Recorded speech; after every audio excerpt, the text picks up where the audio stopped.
যুব শক্তির টাকা কারা পাবেন না, কি ডকুমেন্টস লাগবে জানাবো আজকের সম্পূর্ণ ভিডিওতে। তো ভিডিওটা মিস না করে সম্পূর্ণ দেখতে থাকো। আর যারা এই চ্যানেলে নতুন ভিডিও দেখছো তারা অবশ্যই চ্যানেলটি সাবস্ক্রাইব করে পাশের ঘন্টাটা বাজিয়ে রেখো, কারণ এমন ধরনের আপডেট সবার আগে পাওয়ার জন্য। এই প্রকল্প নিয়ে সর্বশেষ কি তথ্য বেরোলো জানবো পরবর্তী অংশে। মেদিনীপুর রঞ্জনচন্দ্র রাজ্যপালা বদলের পর একাধিক প্রকল্পের বরাদ্দ অর্থ বাড়িয়েছে বর্তমান রাজ্য সরকার। যুবক ও যুবতীদের পড়াশোনার আগ্রহ করা, গ্রামীণ মহিলাদের আর্থিকভাবে স্বাবলম্বী করার জন্য একাধিক পদক্ষেপ ইতিমধ্যে ইতিবাচক ভূমিকা নিয়েছে। আগামী অক্টোবর মাসে রাজ্যে চালু হতে চলেছে যুবশক্তি যোজনা। এই যুবশক্তি আদৌ তরুণী বা যুবতীরা পাবেন, সে নিয়ে নানা প্রশ্ন অনেকের মনেই ঘুরছে। কারা পাবেন এই যুবশক্তি প্রকল্পের সুবিধা? মহিলাদের জন্য শুধুই অন্নপূর্ণা যোজনা, নাকি কলেজে পাঠরত মেয়েরা আবেদন করতে পারবেন যুবশক্তি যোজনার জন্য? ওয়াকিবহল মহলের মতে রাজ্যের বেকার যুবক যুবতীদের জন্য এক বড়সড় আশার আলো হয়ে উঠতে পারে এই পশ্চিমবঙ্গ যুবশক্তি যোজনা।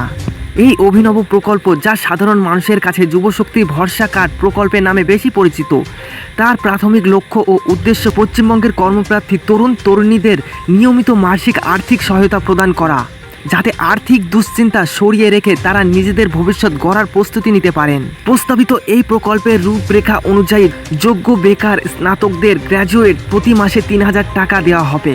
পাশাপাশি অন্যান্য যোগ্য বেকার যুবক যুবতীরা পাবেন মাসে ২,০০০ টাকা আর্থিক সাহায্য।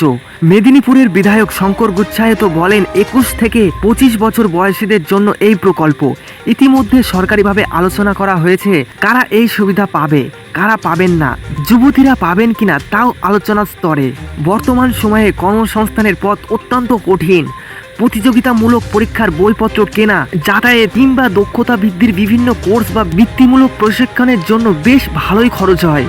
সেই খরচ সামলাতে গিয়ে আর্থিকভাবে পিছিয়ে পড়া পরিবারের ছেলে মেয়েদের অনেক সময় হিমশিম খেতে হয়। এই ভাতা তাদের দৈনন্দিন খরচ সমালোচনার পাশাপাশি চাকরির প্রস্তুতির ক্ষেত্রেও অনেকটাই সুরাহা করবে বলে মনে করা হচ্ছে। প্রসঙ্গত, তৃণমূল সরকারের আমলে যুবতীরা যুবশ্রীর জন্য যোগ্য ছিলেন, তাই এক্ষেত্রেও মহিলারা সুবিধা নিতে পারবেন কিনা তা আলোচনা চলছে।